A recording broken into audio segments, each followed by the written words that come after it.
8월 21일 하루를 시작하는 말씀입니다. 오늘 본문은 이사야서 30장 18절에서 33절입니다. 그러나 여호와께서 기다리시나니 이는 너희에게 은혜를 베풀려 하시며 일어나시리니 이는 너희를 긍휼히 여기려 하심이라. 대저 여호와는 정의의 하나님이심이라. 그를 기다리는 자마다 복이 있도다. 시온에 거주하며 예루살렘에 거주하는 백성아, 너는 다시 통곡하지 아니할 것이라. 그가 내 부르짖는 소리로 말미암아 내게 은혜를 베푸시되 그가 들으실 때에 내게 응답하시리라. 주께서 너희에게 환난의 떡과 고생의 물을 주시나 내 스승은 다시 숨기지 아니하시리니 내 눈이 내 스승을 볼 것이며 너희가 오른쪽으로 치우치든지 왼쪽으로 치우치든지 내 뒤에서 말소리가 내 귀에 들려 이르기를 이것이 바른 길이니 너희는 이리로 가라 할 것이며 또 너희가 너희 조각한 우상에 입힌 은과 부어 만든 우상에 올린 금을 더럽게 하여 불결한 물건을 던짐같이 던지며 이르기를 나가라 하리라. 내가 땅에 뿌린 종자에 주께서 비를 주사 땅이 먹을 것을 내며 곡식이 풍성하고 기름지게 하실 것이며 그날에 내 가축이 광활한 목장에서 먹을 것이요 밭 가는 소와 어린 나귀도 키와 쇠스랑으로 까부르고 맛있게 한 먹이를 먹을 것이며 크게 살육하는 날 망대가 무너질 때에 고산마다 줄령마다 그 위에 개울과 시냇물이 흐를 것이며 여호와께서 자기 백성의 상처를 싸매시며 그들의 맞은 자리를 고치시는 날에는 달빛은 햇빛 같겠고 햇빛은 7배가 되어 7날의 빛과 같으리라. 보라, 여호와의 이름이 원방에서부터 오되 그의 진노가 불 붙듯하며 빽빽한 연기가 일어나듯 하며 그의 입술에는 분노가 찼으며 그의 혀는 맹렬한 불 같으며 그의 호흡은 마치 창이라여 목에까지 미치는 하수 같은즉 그가 멸하는 키로 열방을 까부르며 여러 민족의 입에 미혹하는 재갈을 물리시리니 너희가 거룩한 절기를 지키는 밤에 하듯이 노래할 것이며 피리를 불며 여호와의 산으로 가서 이스라엘의 반석에게로 나아가는 자같이 마음에 즐거워할 것이라. 여호와께서 그의 장엄한 목소리를 듣게 하시며 혁적한 진노로 그의 팔을 치심을 보이시되 맹렬한 화염과 폭풍과 폭우와 우박으로 하시리니 여호와의 목소리에 아수르가 낙담할 것이며 주께서는 막대기로 치실 것이라. 여호와께서 예정하신 몽둥이를 아수르 위에 더하실 때마다 소고를 치며 수금을 탈 것이며 그는 전쟁 때에 팔을 들어 그들을 치시리라. 대저 도벳은 이미 세워졌고 또 왕을 위하여 예비된 것이라. 깊고 넓게 하였고 거기에 불과 많은 나무가 있은즉 여호와의 호흡이 유황 개천 같아서 이를 사르시리라. 아멘. 이사야 30장은요 유다에 임할 하나님의 심판과 구원에 관한 이야기입니다. 하나님은 유다가 애굽을 의지하는 어리석음을 범해서는 안 된다 가르치셨어요. 그러나 유다는 애굽을 의지할 수밖에 없는 형편이었어요. 왜냐하면 당시 이집트는요 큰 종려나무 같이 유다에게 그늘이 될 수 있는 그런 나라였기 때문입니다. 그러나 하나님의 생각은 달랐어요. 애굽은 화려한 외면에 비해 사실은 아무것도 없는 나라였다는 겁니다. 그럼에도 불구하고 유다는 하나님의 말을 듣지 않고 허망한 애굽의 말을 믿고 의지한 겁니다. 하나님의 해결 방법이 무엇이었냐면요. 어제 말씀에서 봤는데 15절에서 너희가 돌이켜 조용히 있어야 구원을 얻을 것이요 그랬어요. 유다는 회개하고 하나님 안에서 안식을 누리면 되는데 유다는 그렇게 하지 않고 자기 힘으로 문제를 해결해 보려고 몸부림쳤다는 겁니다. 유다는 이렇게 생각했어요. 우리가 말 타고 빨리 도망치면 되지 않는가? 그러나 유다가 생각하는 것보다 빨리 도망치는 것보다 유다를 추격하는 자가 더 빠르다는 겁니다. 하나님은 유다를 가르쳤어요. 그러나 유다는 하나님께 돌아오지 않았어요. 왜 돌아오지 않았을까요? 그들의 마음이 혼미했기 때문입니다. 그러면 이제 하나님이 유다에 대해서 어떤 반응을 보이셔야 맞겠습니까? 하나님은 정당한 진노를 바라시고 유다를 버리시는 것밖에 남지 않았어요. 근데 여러분, 오늘 본문에서 하나님은 그렇게 하지 않고 유다를 기다리셨다는 겁니다. 오늘 18절 말씀 보시면 그러나 여호와께서 기다리시나니 이는 너희에게 은혜를 베풀려 하심이요 일어나시리니 이는 너희를 긍휼히 여기려 하심이라 그랬어요. 여러분, 심판을 내려도 시원치 않을 유다에게 하나님은 은혜를 베푸시려고 했다는 거예요. 바로 이분이 우리가 믿는 하나님이세요. 왜 하나님은 심판을 내려야 할 유다에게 긍휼을 베풀고 은혜를 내리기 위해서 기다리시는가 하는 겁니다. 이유가 뭐죠? 그것은 하나님이 정의의 하나님이시기 때문입니다. 오늘 본문 18절 하반절에 보면 대저 여호와는 정의의 하나님이심이라 그를 기다리는 자마다 복이 있도다. 사람들은 생각합니다. 심판을 받아야 될 자에게는 심판을 내리고 상을 받아야 될 자에게는 상을 주는 것, 그것이 정의라고 생각해요. 그러나 하나님의 정의는 그렇지 않습니다.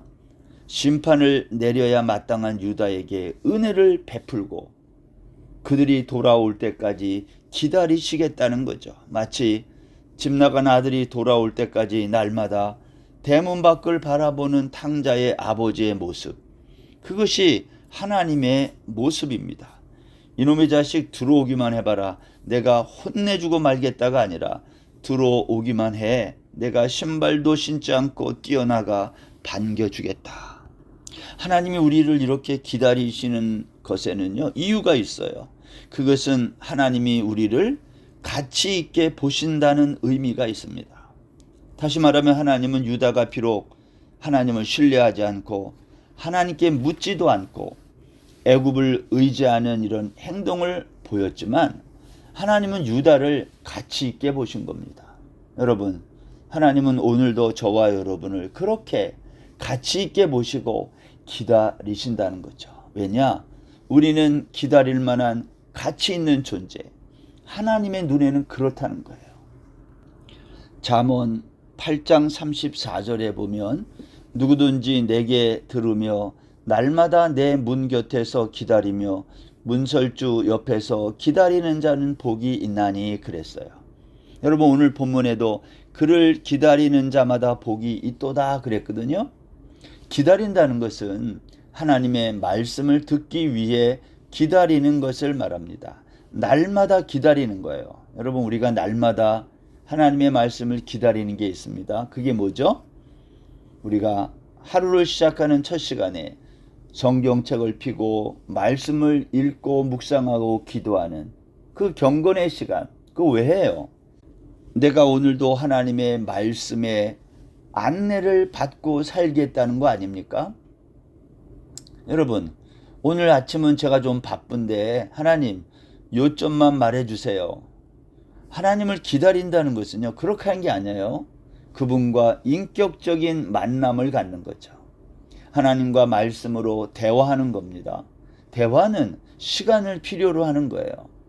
하나님 앞에 하나님과 소통하기 위해, 대화하기 위해 시간을 내어드리는 우리 성도님들이 다 되셨으면 합니다. 우리 중에 혹시 콰이어 타임을 갖거나 아침에 혼자 개인 예배를 드리는 분이 있다면 늘 조심해야 될 게 있어요. 마치 그 시간을 바쁘다고 해치우듯 하면 안 된다는 거예요. 하나님과 내가 1대1로 독대하면서 시간을 보내면서 하나님과 소통하는 것. 여러분, 그것은 매우 중요한 우리의 일상이 되어야 하는 것입니다. 하나님은 우리와 이렇게 대화하기 위해 끊임없이 찾아오신다는 걸 기억하셔야 합니다. 그러면 하나님은 왜 이렇게 우리를 기다리실까요? 오늘 본문에 보면 은혜를 베풀기 위함이라고 그랬어요. 은혜란 하나님이 약속한 선물입니다. 하나님이 유다 백성들에게 약속한 게 무엇입니까? 오늘 본문 20절, 21절에 가면 내 눈이 보고 내 귀가 들리리라 그랬어요. 그게 복이라는 거예요. 앞에 9절 말씀 이하에 가보면 이런 말씀이 있어요. 대저 이는 패역한 백성이요 거짓말하는 자식들이요 여호와의 법을 듣기 싫어하는 자식들이라. 그들이 선견자들에게 이르기를 선견하지 말라. 선지자들에게 이르기를 우리에게 바른 것을 보이지 말라. 우리에게 부드러운 말을 하라. 거짓된 것을 보이라. 이렇게 말했어요.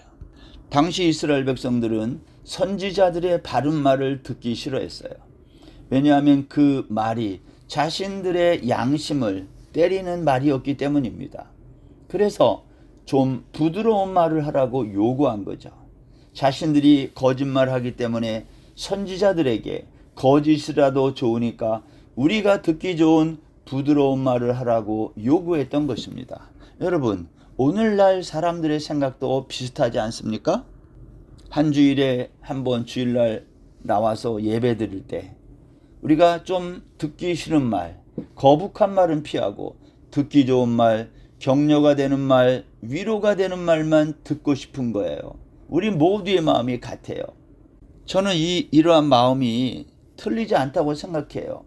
인생이라는 영적 전쟁터에 나가서 한 주간 정말 치열하게 살다가 돌아와 다시 재충전을 받고 다시 나가 싸울 수 있어야 하는데 우리가 힘도 받고 위로도 받고 그래야 되지 않습니까? 그런데 여러분, 영적인 재충전의 원리는 그런 게 아니라는 거예요. 예수님은 팔복 두 번째 복에서 애통하는 자는 복이 있나니 저희가 위로를 받을 것임이요 했어요. 여기 애통하는 자들이 받는 복이 위로라는 복인데 위로는 애통하는 자들이 받는다는 거예요. 애통이 뭡니까? 나의 죄를 바라보면서 슬퍼하는 거, 이게 애통이에요. 근데 문제가 여기 있어요. 우리는 나의 죄를 바라보면서도 슬프지 않다는 겁니다. 오히려 내가 멋있게 보이는 거예요. 괜찮아 보이는 겁니다. 죄에 대한 애통함이 없어요. 그래서 위로가 없어요. 바울 사도는 믿음의 아들 디모데에게 이런 얘기를 했어요. 너는 말씀을 전파하라. 때를 얻든지 못 얻든지 항상 힘쓰라. 범사의 오래 참음과 가르침으로 경책하며 경계하며 권하라. 때가 이르리니 사람이 바른 교훈을 받지 아니하며 귀가 가려워서 자기의 사욕을 따를 스승을 많이 두고 또 그 귀를 진리에서 돌이켜 허탄한 이야기를 따르리라. 디모데후서 4장 2절로 4절의 말씀인데요. 여러분, 오늘날 강단에서 선포되는 바른 말씀을 가로막는 사탄의 무리들이 있어요. 그래서 설교자들에게 압력을 가하는 것입니다. 바울은 믿음의 아들 디모데에게 우리 방금 읽은 말씀처럼 목회 코칭을 하고 있는 거죠. 하나님을 기다리는 자에게 또 어떤 복이 있다고 오늘 본문이 말하냐면 23절과 24절을 보면 물질적 풍요를 약속합니다. 여러분, 복이라고 하는 것은 영적이면서 동시에 물질적인데 이 두 가지는 분리할 수 없어요. 다만 부와 풍요에 대한 성경의 약속을 세상적인 기복이 되지 않도록 하는 겁니다. 세상이 말하는 물질의 복은요, 풍요 속에서도 만족하지 못하는 복이에요. 그러나 성경이 말하는 이 물질적 풍요는요, 하나님이 주시려는 것은 무엇이든지 받을 준비가 되어 있는 사람에게 주어지는 복이라는 겁니다. 저는 두 가지를 확신하는데요. 하나는 하나님이 나에게 주시는 모든 좋은 것을 가로막는 방해의 물을 만나지 않을 거다. 또 하나는 하나님이 나에게 주시는 복은 나에게는 분명 과분한 복이 될 것이다 라는 것입니다. 여러분, 하나의 태양이요, 어떤 사람에게는 생명이 되지만 어떤 사람에게는 죽음이 된다는 겁니다. 하나님의 말씀을 순종하는 자에게는 그 말씀이 생명이 되지만 거부하는 자에게는 죽음이 된다는 거예요. 오늘 여기 26절 말씀에 보면 여호와께서 자기 백성의 상처를 싸매시며 그들의 맞은 자리를 고치시는 날에는 달빛은 햇빛 같겠고 햇빛은 7배가 되어 7날의 빛과 같으리라. 말씀을 거부하는 모든 세력은요, 마지막 날 준비된 도벳에 보내지게 된다는 겁니다. 도벳이 뭡니까? 불구덩이를 말해요. 사랑하는 성도 여러분, 하나님을 기다리면 복이 임하고 기다리지 못하면 저주가 임한다. 그것이 오늘 읽은 이사야 30장 18절로 33절의 말씀입니다. 오늘도 하나님의 말씀을 기다리는 저와 여러분 다 되시기를 주의 이름으로 축원합니다. 하나님 아버지, 오늘도 주의 말씀을 기다리는 모든 성도에게 약속한 주의 복이 임하는 복된 날 되게 하여 주옵소서. 예수님의 이름으로 기도드립니다. 아멘.